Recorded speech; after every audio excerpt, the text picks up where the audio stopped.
새해가 되면 누구나 기대감을 갖기 마련입니다. 올해는 뭔가 좋은 일이 있으면 좋겠다. 새로운 변화가 있으면 좋겠다. 이런 소원을 가지게 되는 것입니다.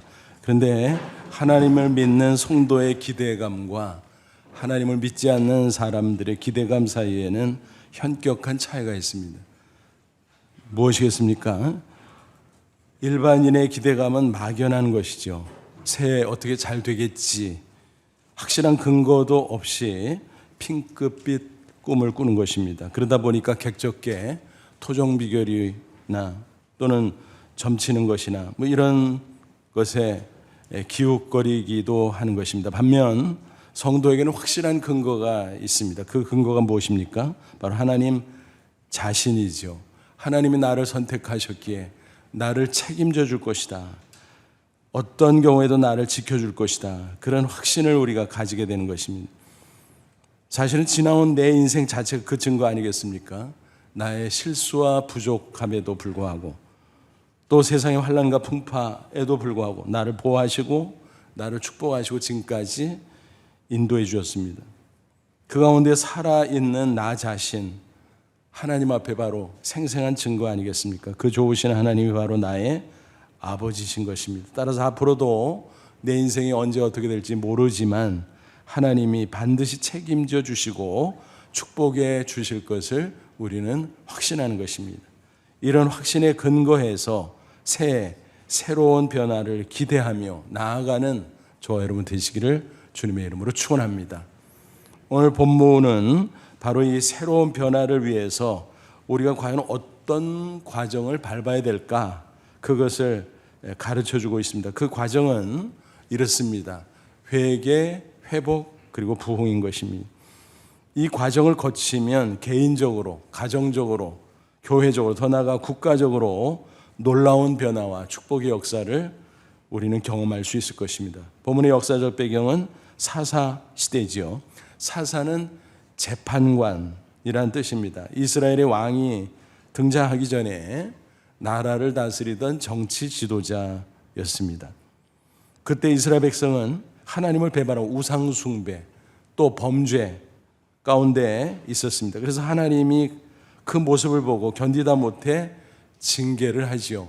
그러면 그들은 고통 가운데 이제 또 하나님 앞에 부르짖습니다. 그런 악순환이 계속됐습니다. 그래서 그 시대를 흔히 가리켜 암흑시대라고 부르고 있죠. 그 시대 말기에 하나님께서 사무엘을 사사로 세웁니다. 그는 제사장이기도 했고 선지자이기도 했습니다. 말하자면 종교 지도자인 동시에 정치 지도자였다라는 것입니다. 그는 그 암흑 같은 시대에 한 줄기의 빛과 같은 존재였습니다. 그를 통해서 이스라엘의 태평성대가 열리게 됩니다. 한마디로 회복과 부흥의 역사가 펼쳐졌다는 것이죠. 그런데 중요한 것은 그 시발점이 무엇이었느냐? 바로 회개였다는 것입니다. 그렇습니다. 성경을 보면 개인이든 가정이든 더 나아가 민족, 국가이든 새로운 변화가 나타날 때는 분명히 회개로부터 시작되는 것입니다. 신앙 이전에 또 사실 일반적으로 과거의 잘못을 고치지 않으면 절대로 바람직한 변화가 나타날 수가 없죠. 천재 물리학자 아인슈타인이 이런 명언을 남긴 적이 있습니다. 어제와 똑같이 살면서 다른 미래를 기대하는 것은 정신병 초기 증세다. 코믹하게 표현을 하긴 했지만 정말 전적으로 동의할 만하지요. 똑같이 살면서 아름다운 미래를 기대한다? 그거는 천만의 말씀이지요. 있을 수가 없지요. 매년 연말에 교수신문이 우리나라의 사회상을 반영하는 올해의 사자성어를 선정 발표하곤 합니다. 2022년 말에도 역시 그랬죠. 무엇이었을까요? 과의불개라는 말입니다. 무슨 뜻일까요? 잘못을 했는데 고치지 않는다. 그게 진짜 나쁜 거다라는 것입니다. 정부가 바뀌었습니다. 국민의 기대감이 있었습니다. 새 정부가 잘해주겠지 기대했는데 무슨 일이 생기면 잘못을 인정하고 고쳐야 됨에도 불구하고 지난 정부 탓만 한다는 것입니다. 그러면 국민들이 왜 정권 교체를 해주었냐? 무슨 의미가 있냐라는 거죠. 비단 정부만의 문제는 아니죠. 개개인도 마찬가지다라고 하는 것입니다. 새로운 미래를 기대하려면 먼저 자기 자신을 돌아보고 잘못이 있으면 얼른 고쳐야 되는데 그걸 안 한다는 것입니다. 그게 진짜 나쁜 것이라는 것입니다. 그러니까 매번 그타령인 것이죠. 우리 신앙생활도 마찬가지입니다. 자신의 잘못을 인정하고 하나님 앞에 통절히 회개해야 좋은 변화가 나타나고 복된 미래를 맞이할 수 있는 것입니다. 오늘 본문을 보니까 사무엘이 사사로 취임하자마자 어떤 일을 벌입니까? 백성들에게 먼저 회개를 촉구합니다. 사무엘은 그 원리를 알았던 거죠. 그 당시 이스라엘 백성들의 상태는 어땠을까요? 유일하신 여호와 하나님을 배반했습니다. 그리고 그들의 마음은 우상신들을 향했습니다. 가나안 원주민들이 이런저런 우상신들을 섬겼는데 마치 그 신들이 그 원주민들을 잘 먹고 잘 살게 해준 것으로 착각을 하고 따라 섬겼던 것입니다. 대표적으로 바알, 아스타롯 이런 신들이 있었습니다. 바알은 남신으로서 농경의 신입니다. 그러니까 그 신을 믿고 따르면 농사가 잘 될 거야 기대를 한 것입니다. 또 아스타롯은 여신으로서 성의 신입니다. 그래서 잘 섬기면 다산의 복을 받을 거야. 자녀 출산도 잘 되고 가축도 잘 번식하고 농사도 잘 되고 전쟁이 나도 승리하고 뭐 이런 식이었습니다. 그런데 해괴한 것은 바알과 아스다롯이 남신 여성이잖아요. 그래서 그 둘의 성관계를 통해서 그런 복이 이루어진다라고 착각을 한 것입니다. 그럴 때 하늘에서 비가 쏟아진다는 거예요. 그러니까 얼마나 농사가 잘 되겠냐라는 겁니다. 어이없는 거지요. 그래서 제사의식 가운데 사제와 찾아간 제사 드리는 백성 사이에 음란한 행위가 벌어지는 것입니다. 그래서 그것을 보고 바알 아스라롯이 관계를 맺고 그런 일이 벌어진다는 거죠. 이제 있을 수 없는 어처구니 없는 이야기들이죠. 그러다 보니까 이스라엘이 어떻게 됐을까? 영적으로 도덕적으로 몹시 타락했습니다. 결국 그 모습을 보다 못해 하나님께서 징계하시죠. 이방 족속을 일으켜서 그들을 공격하게 하고 그들을 압제하게 하는 것입니다. 그러면 고통스러워지잖아요. 그러면 그제서야 죽는다고 난리를 치죠. 또 회개하는 척합니다. 하나님이 불쌍히 여겨서 사사를 세워서 그들을 구원해 줍니다. 태평해지겠죠? 그럼 또다시 태만하고 다시 타락을 거듭하는 것입니다. 그러면 하나님께서 또 징계를 내려요. 뭐 이런 악순환이 사사시대 340여 년 동안 계속 반복되었던 것입니다. 특별히 사무엘이 등장한 시기에는 어떤 일이 있었습니까? 블레셋 족속에게 압제를 당했습니다. 그 고통이 극에 달하고 있었습니다. 그런 가운데 그들은 다시 하나님을 바라보고자 합니다. 그때 사무엘이 나타나서 제일 먼저 회개를 촉구했던 것입니다. 3절 사무엘이 이스라엘 온 족속에 말하 이르되 너희가 만일 전심으로 여호와께 돌아오려거든 이방신과 아스타롯을 너희 중에서 제거하고 너희 마음을 여호와께로 향하여 그만을 섬기라. 그리하면 너희를 블레셋 사람의 손에서 건져내시리라. 돌아오다라는 동사가 히브리 원어로 슈브라는 단어인데 이게 회개거든요. 그러니까 하나님께로 다시 돌아온다라는 뜻이에요. 즉 영적인 방향 전환, 영적인 유턴인 거죠. 이스라엘 백성들이 우상신에게 마음을 뺏기고 있었습니다. 세속적인 욕망에 마음을 뺏기고 있었습니다. 그러니까 하나님을 믿는다고 주여 찾지만 건성이었다는 것입니다. 그래서 이제 그 마음을 돌이켜 오직 하나님에게로만 집중하라. 그런 말씀입니다. 그게 진정한 회개인 거죠. 그러면 하나님께서 다시 도와주시겠다는 것입니다. 블레셋 압제로부터 구원해 줄 거다. 그 고통의 문제를 해결해 줄 거다라는 말씀인 것입니다. 다행히 이번에는 이 말씀을 들은 백성들이 순순히 응하고 있습니다. 그래서 우상을 제거했어요. 그리고 하나님만 전적으로 섬기겠다고 결단했어요. 그러자 사무엘은 거국적인 회개 기도회를 소집합니다. 그게 바로 미스바 성회죠. 미스바는 이스라엘 전국을 이렇게 놓고 볼 때 가운데 중부지방에 위치한 성읍이죠. 그러니까 전국 각지에서 모이는데 아주 좋은 위치라고 말할 수 있습니다. 그곳에 미스바 성회를 소집한 것입니다. 6절, 그들이 미스바에 모여 물을 길어 여호와 앞에 붓고, 여기서 물을 붓는다는 건 뭘까요? 상징적인 행동인데 바로 마음속의 모든 더럽고 추한 죄악을 하나님 앞에 쏟아 붓듯이 토하고 회개한다는 것입니다. 그날 종일 금식하고 뭐예요? 하나님에게 마음을 집중하는 거죠. 모든 것을 절제하고. 거기에서 이르되 우리가 여호와께 범죄하였나이다 하니라. 사무엘이 미스바에서 이스라엘 자손을 다스리니라. 그래서 미스바에서 회개하고 하나님께로 마음을 향하고 기도하고 그런 일이 계속 있게 되었습니다. 이렇게 이스라엘이 회개하자 어떤 일이 벌어집니까? 하나님께서 나섭니다. 놀라운 역사를 시작하셨습니다. 블레셋의 압제로 그들을 해방시켜 주셨는데 바로 그게 회복의 역사죠. 당장은 눈앞의 현실은 이상하게 돌아가는 것처럼 보였습니다. 마치 꼬이는 것처럼 보였습니다. 정보가 새 나갔는지 블레셋 군사들이 침공해 온 거예요. 갑자기. 아마도 그 성회를 단순한 종교 집회가 아니라 독립운동의 일환으로 생각을 했던 것 같습니다. 어쨌든 그렇게 침공을 해오니까 백성들이 허를 찔린 거죠. 너무 두려울 수밖에 없었습니다. 그도 그럴 것이 기도회를 하는데 무슨 무장을 했겠습니까? 전쟁 준비를 했겠습니까? 아니죠. 무방비 상태죠. 변변한 무기도 없었을 것입니다. 보나마나 전멸당할 수밖에 없는 위기 상황이었다는 것입니다. 그런데 다행인 것은 그들이 사무엘을 원망하지 않습니다.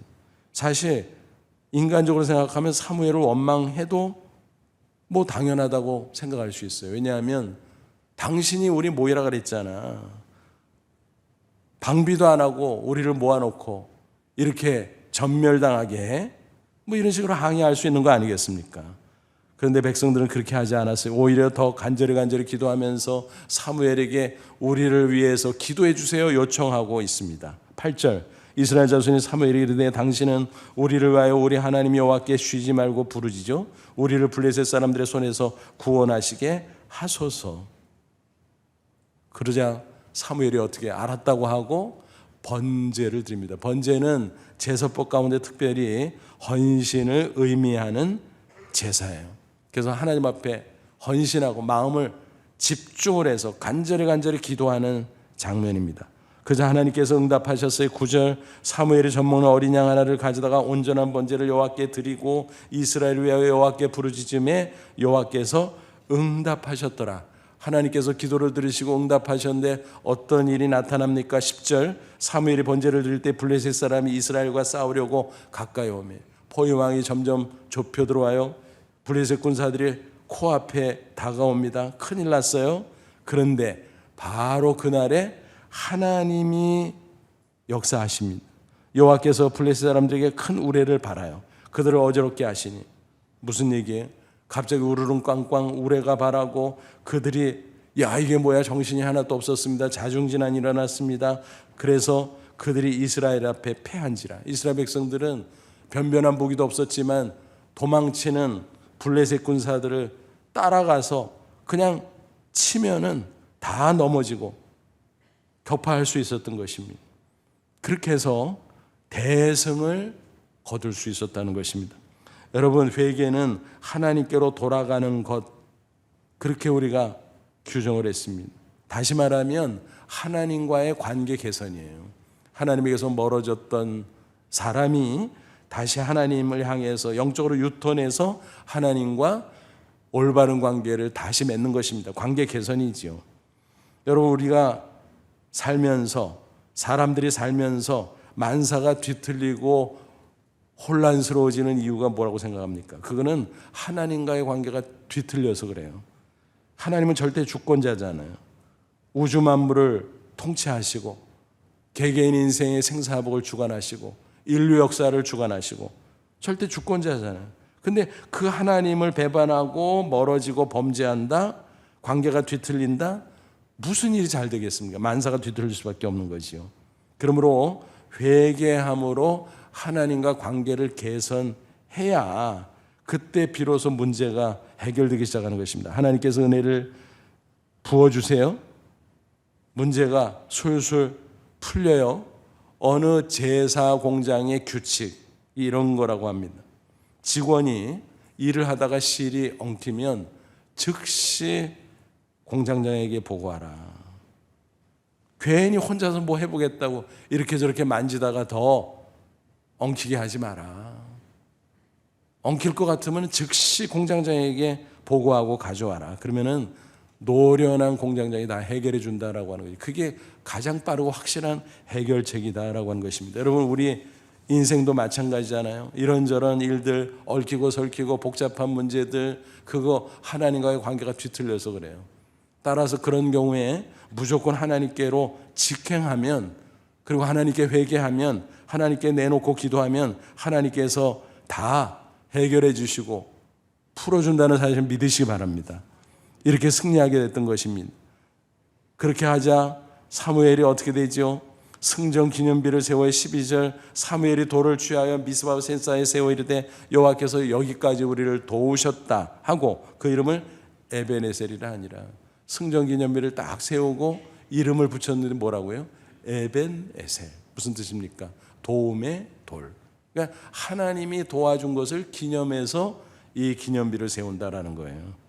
오직 하나님의 은혜로 우리는 승리했습니다라는 감사의 고백이었던 것입니다. 여러분, 이게 당연한 것 같죠? 하나님의 은혜로 승리했으니까 감사하는 거 당연한 거 아니야? 싶지만 실제 상황에서는 사실 쉽지가 않습니다. 왜 그럴까요? 인간이 얼마나 간사한 존재인지 몰라요. 급할 때는 하나님을 찾지만 급한 불 끄고 나면 언제 그랬냐는 식으로 하나님의 은혜에 감사하는 대신 오히려 자기 자랑에 몰두하기 쉽다라는 것입니다. 내가 대단해, 내 실력이 이 정도야? 뭐 이런 식이지요. 그런데 사무엘과 이스라엘 백성은 겸손히 하나님의 은혜를 인정하고 감사했다라고 하는 것입니다. 그러자 하나님께서 심히 기뻐하셨죠. 하나님은 하나님을 인정하는 것을 가장 좋아하세요. 감사는요, 하나님을 전적으로 인정하는 고백이에요. 그러므로 하나님께서 기뻐하시면서 계속 은혜를 부어주십니다. 그러니까 뭐예요? 은혜 위에 은혜의 역사가 일어나는 것입니다. 감사하는 자에게 약속된 축복의 원리인 것입니다. 13절, 14절 보세요.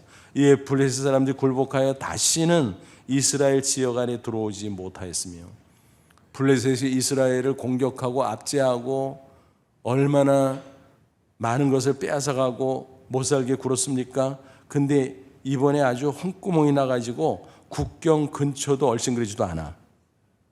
놀라운 일이었죠. 여호와의 손이, 하나님의 영이신데 무슨 손이 있습니까? 비유법이죠. 의인법. 하나님의 능력을 가리켜요. 하나님의 손이 사무엘이 사는 날 동안 블레셋 사람을 막으십니다. 하나님이 다 막아주셨다 그랬어요. 블레셋 사람들이 이스라엘에서 빼앗았던 성읍의 에그론부터 가드까지 이스라엘에게 회복되니 이스라엘이 그 사방 지역을 블레셋 사람들의 손에서 도로 찾았고, 무슨 얘기일까요? 블레셋이 너무너무 혼나가지고 이스라엘 백성들에게 큰일 당할까 봐 알아서 겼다는 거예요. 스스로 자진해서 옛날에 뺏어갔던 성읍들을 반환 조치했다라고 하는 거예요. 이야기가 거기서 끝나지 않죠. 또 이스라엘과 아모리 사람 사이에 평화가 있었더라. 아모리 족속은 가나안 족속들 가운데 아주 강력한 족속입니다. 근데 더 강력한 이방 족속이 블레셋이에요. 그러니까 비유해서 말하면 그 주변 지역에서 블레셋은 큰 형님이야. 아모리 족속은 작은 형님이야. 근데 큰 형님이 어때요? 설설 기고 있어요. 그러면 작은 형님인 아모리 족속은 두말할 필요가 없지요. 그래서 스스로 굽히고 들어와서 아마 이스라엘에게 조공도 바쳤을지 모르고 상호 평화 조약, 불가침 조약을 맺읍시다. 아마 이런 식이었을 것입니다. 그래서 평화가 이루어졌다는 것입니다. 여기서 평화라는 단어가 히브리어 원어로 샬롬이죠. 잘 아시죠? 샬롬. 평화가 이루어졌다. 얼마나 놀라운 축복입니까? 여러분, 평화보다 더 큰 축복이 어디 있겠습니까? 마음의 평화, 또 나라의 평화, 가정의 평화, 우리가 있는 곳곳의 평화, 평화가 얼마나 좋은 겁니까? 그러니까 회복이 일어나면 그 다음에 따라오는 게 샬롬이에요. 평화. 그리고 나서 놀라운 부흥의 역사가 일어날 수 있는 겁니다. 회복, 샬롬, 부흥 이렇게 연속되는 것임을 우리는 알아야 될 것입니다. 이와 같이 평화가 찾아오니까 사무엘이 사사로서 이제는 여러 지역을 마음 놓고 순회할 수 있어요. 그래서 정치적으로 다스릴 뿐만이 아니라 곳곳에서 말씀을 전하고 함께 예배하고 영적 부흥 운동을 일으키게 됩니다. 15절부터 17절이죠. 사무엘이 사는 날 동안에 이스라엘을 다스렸을 때 해마다 베델과 길갈과 미스바로 순회하여 그 모든 곳에 이스라엘을 다스렸고 라마로 돌아왔으니 이는 거기에 자기 집이 있음이니라. 거기서도 이스라엘을 다스렸으며 또 거기에 여호와를 위하여 제단을 쌓았더라. 그 당시에는 제단 제사지요. 오늘로 말하면 예배입니다. 그러니까 곳곳에 순회하면서 말씀 사역, 예배 사역을 했다라고 하는 것입니다. 그러니까 얼마나 놀라운 일입니까? 회복, 샬롬, 그리고 영적 부흥, 또 그로 인해서 태평성대, 그런 놀라운 일이 연속적으로 일어나게 되었다라는 것입니다. 여기서 우리는 영적 공식을 발견할 수 있죠. 회개, 회복, 샬롬, 부흥. 이것이 이 사건뿐만이 아니라 성경 전반의 모든 사건들, 또 모든 인물들의 이야기에 다 반영되어 있습니다. 모든 차원에서 적용되는 영적인 공식이다라고 하는 것입니다. 개인적으로도, 가정적으로도, 민족적으로도, 국가적으로도 동일하게 적용됩니다. 개인의 경우 아주 대표적인 사례가 어디 나와요? 누가복음 15장 예수님이 말씀하신 돌아온 탕자 비유, 너무 좋은 사례입니다. 한 아버지에게 두 아들이 있었어요. 둘째가 불량했죠. 어느 날 아버지에게 어차피 나눠줄 거 유산 가불해 주세요.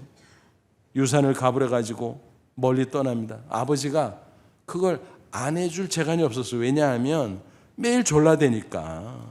뭐 강아지래야 묶어두지. 사람인데 어떻게 그렇게 할 수 있겠어요.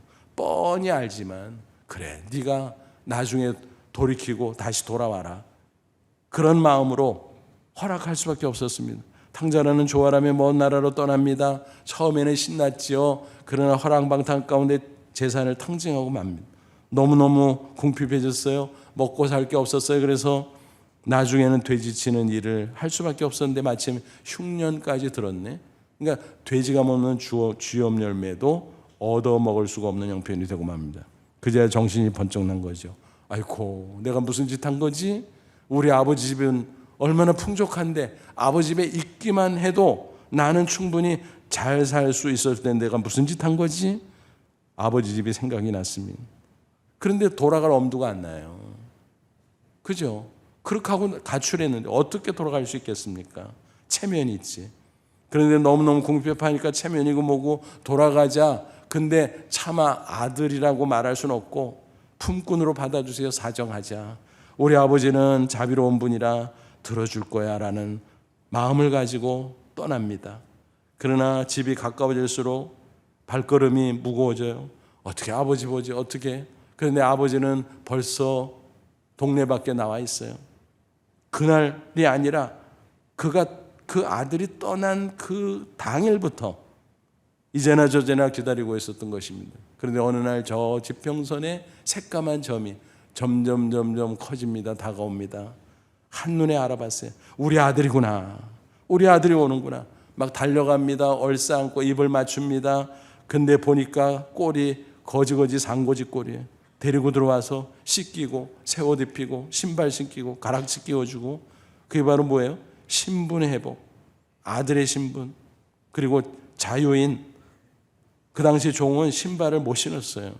가락지, 존귀함, 그 존귀한 하나님의 아들의 신분을 회복시켜주고 송아지를 잡아 잔치를 벌입니다. 이건 뭘까요? 풍악을 울리고 바로 평화가 임한 겁니다. 그의 마음속에, 그 가정에 샬롬을 가리키죠. 그런데 여기서 문득 그런 생각을 하면, 아니 뭘 잘했다고 아버지는 이렇게 대우를 해주는 걸까? 여러분, 그 탕자가 잘한 게 뭐죠? 돌아온 거. 여러분, 아버지는요, 자식이 무슨 짓을 했어도 돌아오면 되는 거예요. 돌아오면 받아줘요. 돌아오는 걸 잘한 것으로 쳐줘요. 우리 하나님이 바로 그런 분인 줄로 믿습니다. 그래서 회개하면 회복시켜 주시고, 샬롬 평화를 주시고, 그 다음에 부흥의 놀라운 역사를 일으켜 주신다라고 하는 것입니다. 이게 영적 공식이에요. 성경 인물들을 쭉 보세요. 그들의 생애 이야기를 훑어보면 정말 그런 영적 공식이 그대로 적용되네 하는 걸 발견할 수 있죠. 대표적으로 베드로 같은 사람 보세요. 예수님을 열심히 따라다니고 자기가 신앙 좋은 줄 알았지만 예수님께서 막상 십자가에 못 박힐 때 어떡합니까? 3번씩이나 부인하고 배반하죠. 나중에는 저주하면서 배반하지 않았습니까? 그런데 예수님께서 미리 경고했잖아요. 닭 울음소리 날 때 내가 3번째 나를 배반할 것이다. 닭 울음소리가 꼭 깨어날 때 베드로는 그 소리를 듣고 예수님의 말씀이 생각났어요. 견딜 수가 없었어요. 통곡합니다. 회개했던 거죠. 그러자 주님께서 부활 후에 그를 찾아와 주셨고 용서해 주셨고 회복시켜 주십니다. 다시 사도로 굳게 세워 주셨잖아요. 그리고 승천하신 후에 성령을 보내주셨는데 성령 강림절에 베드로가 성령 충만함을 받지요. 그리고 그 능력을 힘입어 열심히 복음을 증거합니다. 수많은 사람들이 회개하고 예수 믿고 구원받는 놀라운 역사가 나타납니다. 3천 5천, 그게 바로 예루살렘 교회 설립의 이야기 아닙니까? 그 후에 베드로는 이곳저곳 다니며 복음을 전하다가 로마에서 마침내 순교하게 되지요. 이 베드로는 기독교 역사상, 아니 세계 인류 역사상 가장 위대한 인물 중에 하나로 기록되어 있습니다. 여러분, 베드로의 생애 쭉 보면 바로 그런 공식이 계속 적용되고 작동됐다는 사실을 알 수 있어요. 회개하면 회복시켜 주시고 샬롬 평화를 주시고 부흥의 역사를 이루어주기, 그 인생을 더 풍성케 변화시켜 주시고. 여러분, 우리는 다 죄인이에요. 예수 그리스도를 믿음으로 의롭다고 칭함받고 하나님의 자녀가 됐다, 맞아요. 그런데 육체를 가지고 사는 동안 여전히 죄성이 있어요. 욕망이 있어요. 그러다 보니까 늘 실수합니다. 넘어집니다. 또 잘못합니다. 범죄할 때도 있어요. 그렇기 때문에 우리는 회개, 회복, 샬롬, 부흥의 이 영적 공식을 계속 사이클처럼 돌아가고 밟고 또 따라가야 된다라고 하는 것입니다. 그러면서 하나님께서는 우리를 회복시켜 주시고 샬롬과 더불어 부흥의 놀라운 은혜로 함께 역사해 주신다라고 하는 것입니다. 미국의 크리스천 소설가 오헬리 잘 아시죠? 마지막 잎새, 크리스마스 선물 등 유명한 작품들이 있죠. 그의 본명은 윌리엄 시드니 포터였습니다. 본래 텍사스 오스틴에서 은행원으로 일하고 있었습니다. 그런데 욕심에 미혹되어서 공금을 횡령하게 됩니다. 5년 징역형을 받고 감옥에 갇혔어요. 그때 정신이 번쩍 나고, 내가 무슨 짓을 했지? 사람들에게도 범죄했지만 무엇보다도 하나님 앞에 범죄한 것을 깨닫고 통곡합니다. 눈물이 줄줄 나요. 밥을 먹을 때도 항상 눈물이 뚝뚝. 그래서 그의 빵은 항상 눈물에 젖어 있었습니다.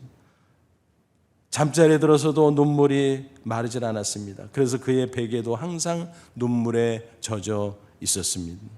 그 눈물 속에서 그는 회복되기 시작합니다. 그래서 새 사람이 되고 또 소설을 쓰기 시작하고, 그런데 딸에게는 수감 사실을 알고 싶지 않아서 오헬리라고 하는 필명으로 소설을 발표했다라고 전해지고 있습니다. 그가 남긴 소설 작품들이 얼마나 될까? 200여 편. 대단한 거죠. 다 신앙이 배어있는 따뜻한 이야기들이죠. 오늘까지 미국인과 세계인들에게 사랑받는 작가로 그는 남아 있는 것입니다. 진정한 회개는 회복을 넘어 부흥의 놀라운 역사를 가져온다는 이 영적 공식을 그의 생애 속에서도 역시 확인할 수 있는 것입니다. 민족의 역사도 마찬가지, 국가 역사도 마찬가지. 우리나라의 경우를 보세요. 복음이 들어온 초기에 하나님의 은혜 가운데 영적 운동이 있었어요. 대표적인 것이 1907년에 있었던 평양 대부흥운동 아닙니까? 그 일을 계기로 민족 복음화가 시작이 되었고 일제 강점기 그 암울했던 시대였지만 그래도 희망을 가질 수 있었어요. 그 후에 해방, 그 후에 남북분단 6.25, 그 후에 별의별 역사의 소용돌이가 있었지만 그 가운데도 그 영적인 흐름은 면면이 흐르고 흘러서 한국교회는 부흥과 성장을 거듭하고 오늘에 이를 수 있었습니다. 그런데 평양 대부흥 이전에 원산 부흥이 있었습니다. 1903년의 일이었습니다. 캐나다 출신 로버트 하디 선교사 중심으로 작은 모임이 있었습니다. 그런데 하디 선교사는 그 모임에서 자기의 속에 있는 죄의 모습들을 다 털어놓습니다. 공개적으로 회개를 했던 것입니다. 그는 무엇보다도 캐나다 토론토 의대 출신으로 프라이드가 어마했습니다. 그래서 으스대고 자랑하고 그랬습니다. 그것을 공개적으로 얘기했습니다. 내가 너무 잘난 척했습니다. 교만했습니다. 그리고 조선 사람들 더럽고 미개하다고 멸시했습니다. 그리고도 복음을 전한다고 하니 열매가 없었던 거 당연합니다. 내가 잘못했습니다. 선교비를 유용한 적도 있었습니다. 낱낱이 솔직하게 털어놓으면서 회개를 하기 시작합니다. 그 회개를 들은 사람들, 선교사이든 조선 사람들이든 어찌 무감각할 수 있겠습니까? 그 사람 앞에 나는 의로와 나는 잘못한 거 한 개도 없어라고 주장할 자가 어디 있겠습니까? 다 하나님 앞에 죄인인데. 그래서 너도 나도 다 회개하고 털어놓고 통곡하며 울음바다가 되었다라고 하는 것입니다. 이게 원산 부흥입니다. 그것이 번져갖고 그것이 평양으로 옮겨가서 평양 대부흥이 이루어졌다라고 하는 것입니다. 장대현 교회에서 사경회가 있어요. 사경회는 말씀 부흥회예요. 한 주간 열리는데 첫째 날 냉랭, 둘째 날 냉랭, 셋째 날 냉랭, 마지막 날 냉랭. 그 집회를 인도하던 길선주 장로, 그 후에 목사가 됩니다만 그분은 너무너무 답답했어요. 어떻게 이러지? 어떻게 이렇게 꽉 막혔지? 그러다가 그는 가슴을 치면서 회개하기 시작합니다. 내가 죄인이다. 나 때문에 그렇다. 그래서 회중들 앞에서 공개적으로 회개하기 시작합니다. 나는 아간과 같은 놈이 옳시다. 친구가 임종하면서 부인을 대신해서 재산 정리를 부탁했건만 일을 처리하는 가운데 100원을 잘라 먹었습니다. 그 당시 100원은 엄청 큰 돈이었거든요. 하나님을 속였습니다. 내일 날이 밝는 대로 돌려주겠습니다. 그 말을 듣는 회중들 전체가 흐느끼기 시작합니다. 왜냐하면 자기들은 죄 없어요. 자기들은 잘못 없어요. 자기들은 부족한 거 없어요. 다 있잖아요. 그래서 여기서 훌쩍 저기서 훌쩍 나중에는 떼굴떼굴 굴고 눈물 콧물 흘리면서 통곡하면서 회개합니다. 그때 성령께서 역사하셨어요. 은혜의 도가니가 됩니다.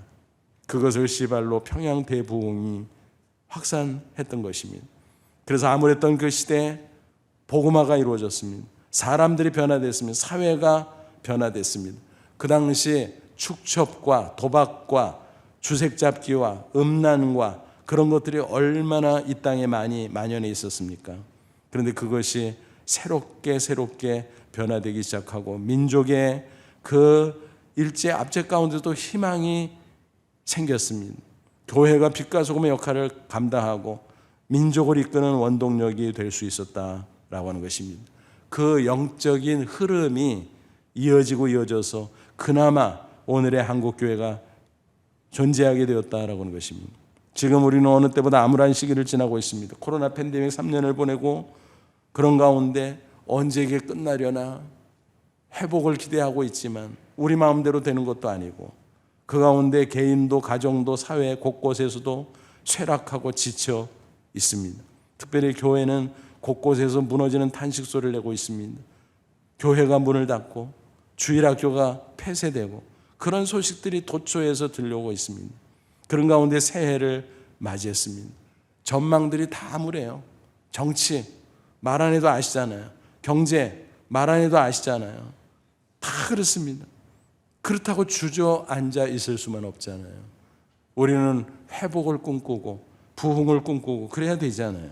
그래서 교계에서도 다양한 영적 각성운동을 전개하고 있습니다. 우리 교회가 소속한 대한예수교 장로회 합동교단 총회가 샬롬 부흥운동을 전개하고 있습니다.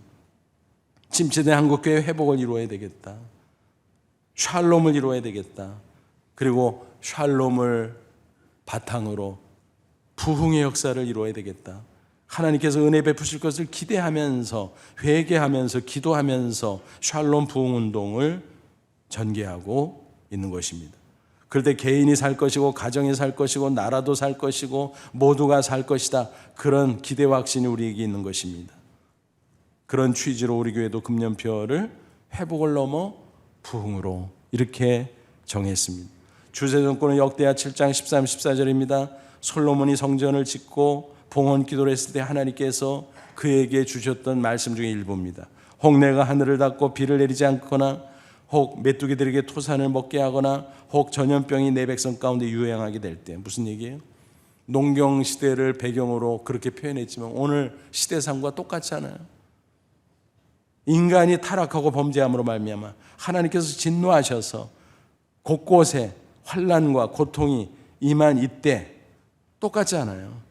내 이름으로 일컫는 내 백성이 그들의 악한 길에서 떠나 스스로 낮추고 기도하여 내 얼굴을 찾으면 내가 하늘에서 듣고 그들의 죄를 사하고 그들의 땅을 고칠지라. 회개, 회복, 샬롬, 부흥 그 영적 공식을 그대로 말씀해 주셨습니다. 코로나 팬데믹이 교회에 큰 상처를 입힌 것은 사실입니다. 하지만 인간은 실패도 하나님은 절대로 실패하지 않습니다. 어떤 경우에도 하나님은 쉬지 않고 일하십니다. 따지고 보니까 지난 3년 동안 어렵다 그래서 하나님께서 우리와 함께 하셨어요. 우리 가운데 은혜의 놀라운 역사를 허락해 주셨어요. 우리가 부족했음에도 불구하고 우리가 잘못했음에도 불구하고 하나님은 그렇게 신실한 사랑으로 은혜를 베푸셨다는 사실입니다. 그렇다면 지금 이제 다시 우리 자신을 살피면서 하나님 앞에 회개하면 하나님과의 관계가 개선되면 하나님께서 어떻게 하시겠습니까? 반드시 회복의 역사를 일으켜 주실 것입니다.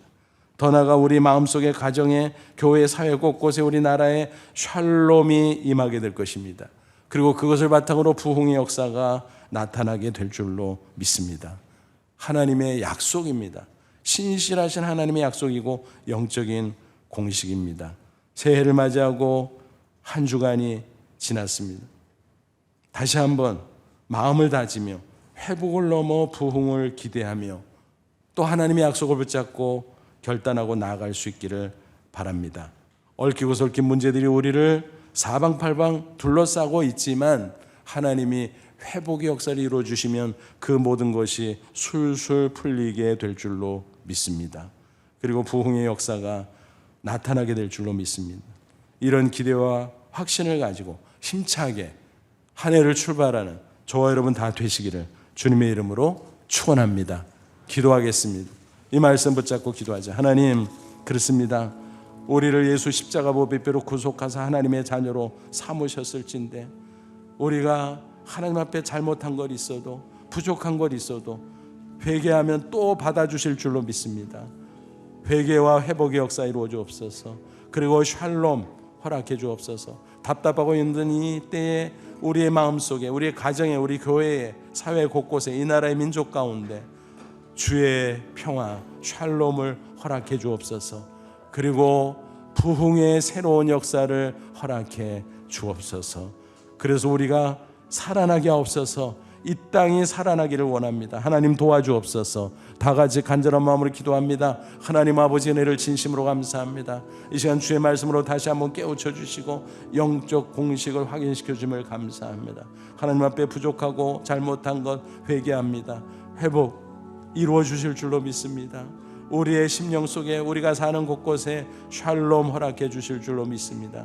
이제는 샬롬 부흥의 놀라운 역사를 이루어 주실 줄로 믿습니다. 코로나 팬데믹을 이기하시고 개인도 가정도 교회도 다시 일어서길 원합니다. 이 나라의 민족도 다시 하나님의 은혜로 도약할 수 있도록 역사해 주시옵소서. 그래서 2023년 새해는 정말 하나님께서 함께 하시는 샬롬 부흥의 한 해가 되게 해 주시옵소서. 예수님의 이름으로 기도하옵나이다. 아멘.